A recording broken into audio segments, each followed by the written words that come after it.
Hello friends, अस्सलाम वालेकुम। उम्मीद करती हूँ आप सब खैरियत से होंगे। आप सभी को रमज़ान मुबारक। ये ईद स्पेशल ड्रेस मैंने अपनी बेटी के लिए बनाया है। मैंने ये 11 साल की बच्ची के लिए बनाया है। आप भी अपनी बच्ची के लिए इसी तरह के ड्रेसेस बना सकते हैं। ईद के लिए स्पेशल ईद आउटफिट है। आजकल ये ड्रेस बहुत ज़्यादा ट्रेंडिंग में चल रहा है। मेरी बेटी की ख्वाहिश थी, उसे इस टाइप का ड्रेस चाहिए, तो इसीलिए हमने अपनी बच्ची के लिए ये ड्रेस रिक्रिएट किया है। आप लोगों को कैसा लगा कमेंट में ज़रूर बताना। चैनल पर नए जुड़े हो तो प्लीज़ चैनल को सब्सक्राइब करें, वीडियो को लाइक करें, अपने फ्रेंड्स और फैमिली में शेयर करें। यहाँ पर इस ड्रेस को बनाने के लिए ये मटेरियल लिया है। जिमीचू फैब्रिक है, सेंटोन फैब्रिक है और ये लेस का बंडल है। लेस हमने थोड़ी हैवी टाइप में लिए हैं, डायमंड स्टोन में और मिरर वर्क के हिसाब से लिए। और ये मेजरमेंट है उसका। हमने इसकी लेंथ फुल लॉन्ग लेंथ रखनी है। इसकी फुल लेंथ है तो 42 इंचेस है और बाकी मेजरमेंट आपके सामने है। हमने पहले लाइनिंग फैब्रिक को कट कर लेना है। हमने इसे 4 फोल्ड में बिछा लिया है, जितनी हमें इसकी चौड़ाई की ज़रूरत है। विड्थ के अकॉर्डिंग हम इसे बिछा लेंगे। यहाँ पर हमने लेंथ में 3 इंचेस प्लस करके लेना है। यहाँ पर 42 है तो हमने 45 ही इसकी लेंथ रखनी है। उसके बाद हमारी विड्थ है, हमने घेरा इसका थोड़ा ए लाइन शेप में रखा है, उसी के अकॉर्डिंग इसे फोल्ड करके रखा है। इसका शोल्डर है 6 इंच, आर्म होल है भी 6 इंच है, चेस्ट 15 इंचेस है और वेस्ट 14 है, हिप 15.5 है और घेर इसका 22 इंचेस है। यहाँ पर हम इसी मेजरमेंट के अकॉर्डिंग हम इसकी मार्किंग कर लेंगे और इसकी कटिंग करेंगे। एक्स्ट्रा मार्जिन आपने इसमें 2 इंच 2.5 इंच रख सकते हैं। यहाँ पर मैंने इसमें 2.5 इंच रखा है। अभी ये बच्ची बढ़ती उम्र की है तो यहाँ पर हमने इसमें इसीलिए 2.5 इंच का रखा है। यहाँ पर मैंने हिप में इसमें 3 इंच ऐड किया था, लेकिन बाद में हमने इसे कट करके 1.5 इंच कर लिया था। इसका मेन फैब्रिक काफ़ी सॉफ्ट और सिल्की था, इसीलिए हमने इसमें पल्टा लगाकर इसके चौक बनाने पड़े।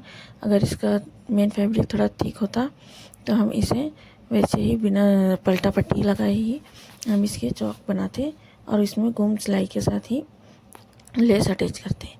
यहाँ पर हमने फ्रंट आर्म होल का शेप दे देना है और उसके बाद में बैक आर्म होल का शेप दे देंगे, लेकिन हम कटिंग फ्रंट आर्म होल के हिसाब से ही करेंगे। बैक आर्म होल के हिसाब से कटिंग करेंगे और फ्रंट आर्म होल हम इसकी लाइनिंग अटैच करने के बाद, नेक रेडी करने के बाद, लेसेस अटैच करने के बाद हम इसकी फ्रंट आर्म होल की कटिंग करेंगे। अब हमने यहाँ पर जो मार्किंग की है इसी के बराबर हम इसकी कटिंग कर लेंगे। यहाँ पर हमने बाहर वाली मार्किंग के ऊपर कटिंग कर लेना है। उसके बाद हम इसकी मेन फैब्रिक की भी कटिंग कर लेंगे। यहाँ पर हमने इस कुर्ती की लेंथ पूरी फुल लॉन्ग लेंथ रखनी है, जिस तरह से मॉडल ने रखी थी। हम मॉडल के हिसाब से ही मेरी बेटी की बहुत ख्वाहिश थी, हम उसी के हिसाब से इस ड्रेस को तैयार कर रहे हैं। यहाँ पर हमने इसका देखिए, मैंने यहाँ पर जो हिप साइज़ में हमने यहाँ पर हिप की तरफ से हमने 1.5 इंच एक्स्ट्रा मार्जिन जो था वो कट कर लिया है। सिर्फ हमने यहाँ पर इसमें 1.5 इंच ही रखा है, जो कि हमने 3 लिया था तो 1.5 कट कर दिया है। और घेरा हमने इसका बराबर ही रखा है, 22 इंच का घेरा है। डबल फोल्ड में 11 इंच का है और इसमें हमने 1.5 इंच एक्स्ट्रा प्लस करके लिया है। और अब हम इसकी मेन फैब्रिक की कटिंग कर लेंगे। यहाँ पर हमने मेन फैब्रिक को 4 फोल्ड करके बिछा लिया है और इसकी भी लेंथ के अकॉर्डिंग हम इसमें 3 इंचेस एक्स्ट्रा ले लेंगे।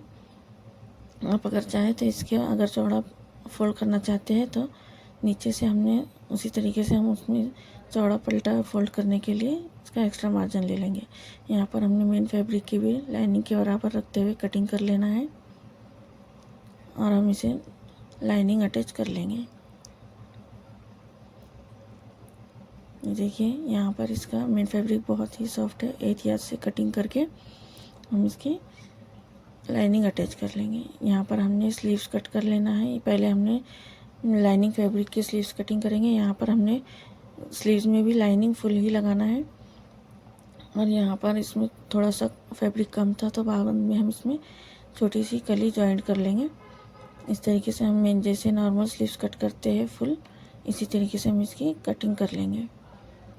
लाइनिंग कट करने के बाद हम इसकी भी मेन फैब्रिक की कटिंग कर लेंगे। ये देखिए हमने इसकी कलियाँ भी कट कर ली है। अब हम इसकी लाइनिंग कट कर लेते हैं। यहाँ पर हमने मेन फैब्रिक को 4 फोल्ड करके बिछा लिया है। इसकी कटिंग कर लेंगे। ये देखिए इसकी भी कटिंग हो चुकी है। अब हम इसके पहले लाइनिंग की कली अटैच करेंगे, उसके बाद मेन फैब्रिक स्लीव्स के साथ अटैच कर लेंगे। यहाँ पर हमने नेक रेडी किया है। फ्रंट नेक और बैक नेक दोनों भी बुकरम पे बनाए हैं, कैनवस पेपर पे। यहाँ पर फ्रंट नेक की लेंथ 4.5 है और बैक के 3.5 इंच है, और हमने इसकी विड्थ 5 इंच रखी है। यहाँ पर हमने लाइनिंग अटैच कर ली है। दोनों पार्ट पर हमने सेम इसी तरीके से लाइनिंग अटैच की है। यहाँ पर मैंने पहले सेंटर की सिलाई लगाई थी, बाद में चारों तरफ से इसकी सिलाई लगा ली। यहाँ पर हम जिस तरीके से नॉर्मल नेक रेडी करते हैं, इसी तरीके से नेक रेडी कर लेंगे। यहाँ पर हमारा नेक रेडी हो चुका है।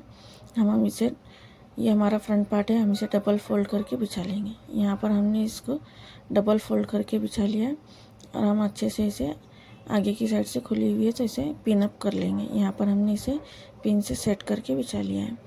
यहाँ पर हमने ये सिर्फ फ्रंट पार्ट बिछाया है। हिप लाइन जहाँ पर हमारा हिप का कट था, हमने उसे नीचे 4 इंच एक मार्क लगा लेना है, और बंद वाली साइड से हमने 3.5 इंच का एक मार्क लगाएंगे।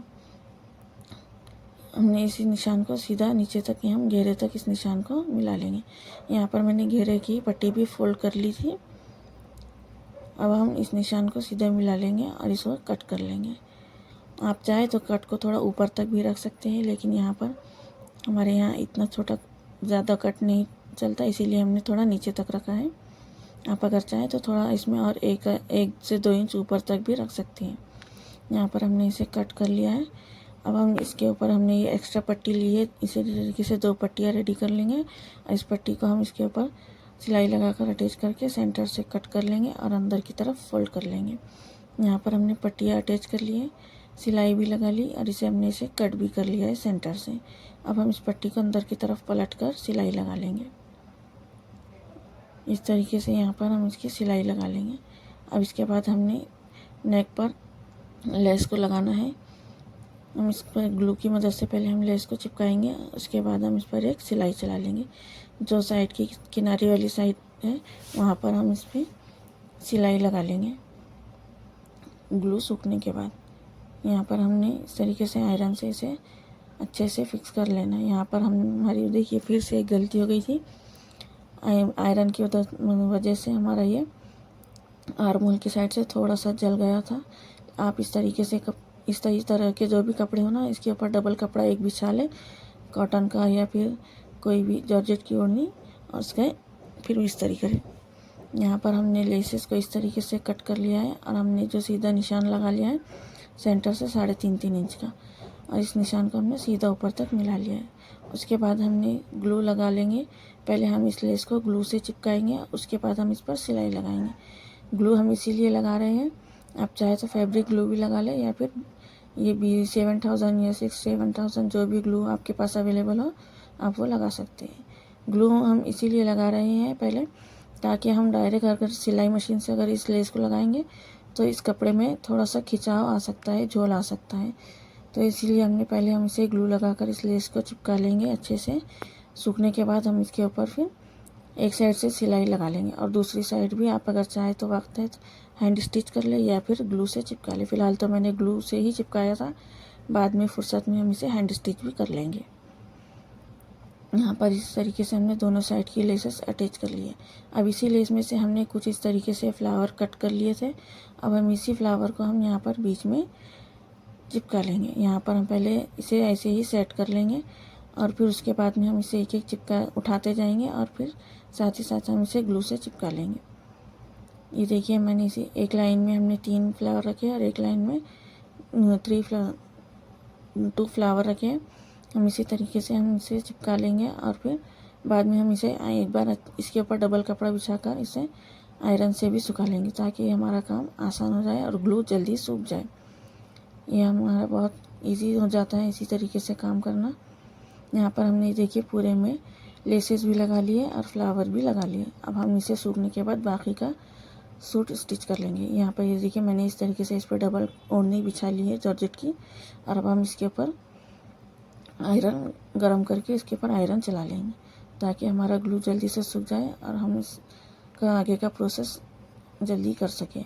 यहाँ पर मुझसे बहुत सारी बोलने में मिस्टेक हो रही थी, जैसे आपको समझ में आए प्लीज़ सॉरी इसके लिए। यहाँ पर ये देखिए हमने बैक में लाइनिंग लगाने के बाद गला भी बैक का रेडी कर लिया था और बैक साइड में हमने इसके ज़िप के लिए भी पट्टी लगा ली थी। अभी फ़िलहाल तो इसकी ज़िप मिली नहीं, शाम में हम इसकी ज़िप ला कर लगा लेंगे। बाद में से ज़िप रेडी लास्ट में रेडी करने के बाद हम इसकी ज़िप लगा लेंगे। ऊपर से आप जैसे चाहे सहूलत हो आप काम कर सकते हैं। ये देखिए हमने उसके स्लीव्स की भी लाइनिंग अटैच कर ली है, जिस तरीके से नॉर्मली अटैच करते हैं। दोनों स्लीव्स की लाइनिंग अटैच करने के बाद हम इसे सिंपली सामने से पट्टी फोल्ड कर लेंगे और हम इसके ऊपर एक लेस की पट्टी लगा देंगे। यहाँ पर इस तरीके से हम इसे लेस लगा लेंगे। दोनों स्लीव्स को हम इसी तरीके से लेस लगाएंगे। यहाँ पर हमने ये देखिए हमारी एक साइड से सिलाई लगाने के लिए इसमें जगह थी, तो हम एक साइड से इसमें सिलाई लगा रहे हैं और दूसरी साइड हमने इसे ग्लू से चिपका लेना है। आपको मेरा ये बताने का तरीका कैसा लगा, इजी लगा या फिर जो भी आपको इसमें मिस्टेक लगी, जो भी चाहे मुझसे गलती हुई हो, आप कमेंट में पूछ सकते हैं, मैं आपको इसका जवाब ज़रूर दूंगी। ये देखिए इसी तरीके से हम इसकी सिलाई लगा लेंगे दोनों साइड की, और हम इसी नेक की भी एक साइड की सिलाई लगा लेंगे। यहाँ पर ये ड्रेस मैंने अपनी बेटी को बर्थडे पर गिफ्ट किया था। मेरी बेटी की बर्थडे थी तो मैंने उसके लिए ये गिफ्ट के तौर पर उसके लिए ये ड्रेस रेडी किया था। यहाँ पर हमने लेस की सिलाई अटैच लगाने के बाद फिटिंग भी लगा ली है, स्लीव्स भी अटैच कर लिए हैं। अब हम इसके चौक फोल्ड करेंगे, तो यहाँ पर हमने इसमें पलटा लगा कर हम इसके चौक फोल्ड करेंगे। ये देखिए स्लीव्स हमने तैयार कर ली है। ये हमने इसमें क्रीज बना ली थी, जितना हमने फोल्ड करना था उतना हमने आयरन की मदद से हमने इसमें एक क्रीज बना ली थी, ताकि हम इस पर लेस अच्छे से आसानी से लगा सकें। यहाँ पर हमने इसे सेम शेड की हमने यहाँ पर गोटा की लेस ली है। इसे हमने दोनों लेस का शेड सेम रखा है और हमने लेस की सीधी साइड नीचे की तरफ रखेंगे और उल्टी साइड ऊपर की तरफ रखते हुए हमने जो क्रीज की निशान बनाई है क्रीज की मदद से हम उसके ऊपर ही हम इस लेस को अटैच करेंगे। यहाँ पर हमने सिलाई आसानी से हमारी इस तरीके से लग जाती है, बहुत ही अच्छे से हमने इस पर लेस लगा ली थी। यहाँ पर मैंने इसमें एक्स्ट्रा ही मार्जिन रखा है। आप लोग कहेंगे कि चौक में भी आपने इतना एक्स्ट्रा मार्जिन रखा है। हाँ भाई रखा है, बच्ची के लिए रखा है ताकि बच्ची थोड़ी दिन तक पहन सकें। अगर इसमें बाद में अगर थोड़ी बच्ची हेल्दी होती है तो मैं इसे खोलकर थोड़ा लूज़ भी कर सकती हूँ। ये देखिए हमने दोनों साइड इसी तरीके से लेस लगा लेना है। इसके बाद हम इसमें पलटा लगा लेंगे, फिनिशिंग पट्टी लगाकर इसके चौक फोल्ड कर लेंगे। इसी तरीके से आप भी थोड़ा सा एक्स्ट्रा मार्जिन रखकर बाद में अगर आपकी कुर्ती टाइट होती है तो इसे लूज़ कर सकते हैं। आप चाहे बच्चों का हो या बड़ों का हो, आप थोड़ा एक्स्ट्रा मार्जिन रख सकते हैं। यहाँ पर हमने इसमें डबल फोल्ड करके ही डबल पट्टी ली है, क्योंकि ये थोड़ा पतला फैब था तो हमने इसमें बुकरम नहीं या कैनविस नहीं लगाया, इसी के डबल कपड़े की पट्टी ली है।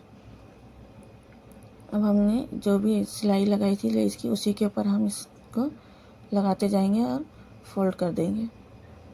यहाँ पर हमने इसमें सिलाई लगा ली है। अब हम इसे आयरन से अच्छे से सेट करेंगे। इसी तरीके से हम दूसरी साइड की भी सिलाई लगा लेंगे।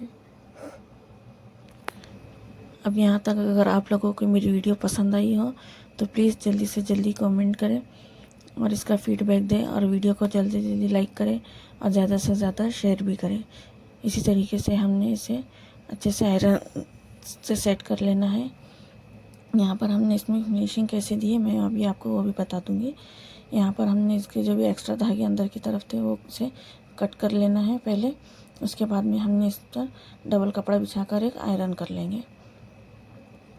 यहाँ पर हम इसे अच्छे से आयरन करके सेट कर लेंगे। उसके बाद में यहाँ पर नीचे से इसका कोना अच्छे से बनाते हुए रिवील सिविल टेप का हम इसमें इस्तेमाल करेंगे। यहाँ पर हमने इसे रिवील सिविल टेप की मदद से हम इसे अच्छे से चिपका लेंगे। यहाँ पर हमारा ये बहुत ही आसानी से इसका कॉर्नर बन जाएगा। और अब हमने आगे की पट्टी में भी हमने इसी तरीके से ये टेप लगाकर हम इसके अच्छे से स्लीव्स को फोल्ड कर लेंगे। इससे बहुत अच्छी फिनिशिंग आएंगी। और इसके बाद आप अगर आप चाहें तो तुरपाई करना चाहते हो तुरपाई कर ले, या फिर सिलाई मशीन से सिलाई लगाना चाहते हैं तो सिलाई लगा ले। यहाँ पर मैंने इसमें सिलाई ही लगाई थी। बाद में अगर आप चाहें तो इसमें तुरपाई भी कर सकते हैं। ये देखिए कितनी अच्छी फिनिशिंग आ गई है। अब इस तरीके से हमने इसके दोनों साइड के चौक तैयार कर लेंगे और अब मिलते हैं इसके फाइनल लुक के साथ।